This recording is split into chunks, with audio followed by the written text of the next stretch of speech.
Hi, my name is Juliet Dayday, and today I'm going to walk you through the process of requesting a book or media item through the library website. Starting from the library homepage, select Research Tools and scroll down to the Request a Purchase link. Clicking on it will expand to reveal a link to our Request a Purchase form. Once you are in the form, go ahead and enter your full name,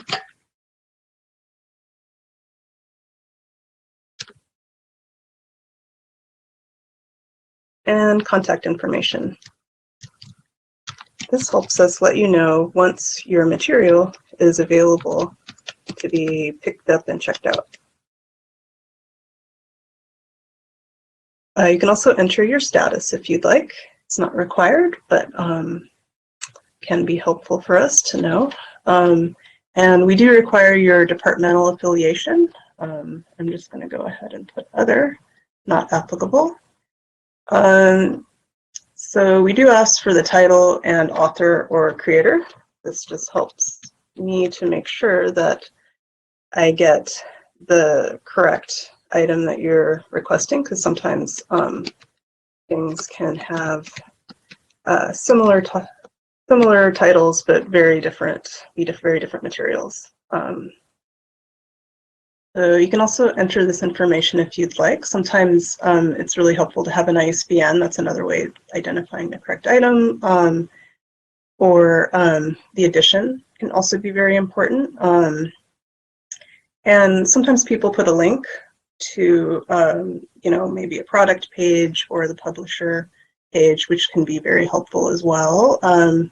The notes field, you can also put other information about your request, or if you have multiple requests you'd like to make, you don't have to fill out multiple forms. You can just enter it here. Under type of request, we ask for what you need it for, class assignment, thesis research, etc. One thing to note is a general recommendation is treated sort of more like a suggestion. So although I generally prioritize these kinds of requests as rush items, the general recommendation, not as much. I kind of make it more like you're suggesting something for our collection, but it's not pressing. So just something to note. You can also put what term you need it for. Sometimes people will request something and they maybe don't need it for another 6 months or something. And so that can be helpful for me to know if you don't need it till fall. It's not as much pressure.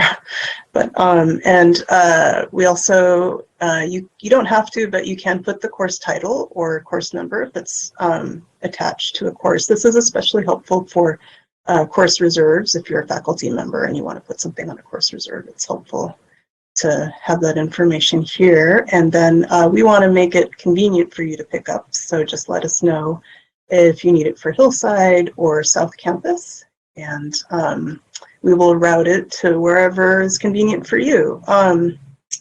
Here you can let us know if you want to have the item put on hold. Typically that's our default, is we'll just put it on hold for you, but you can let us know here.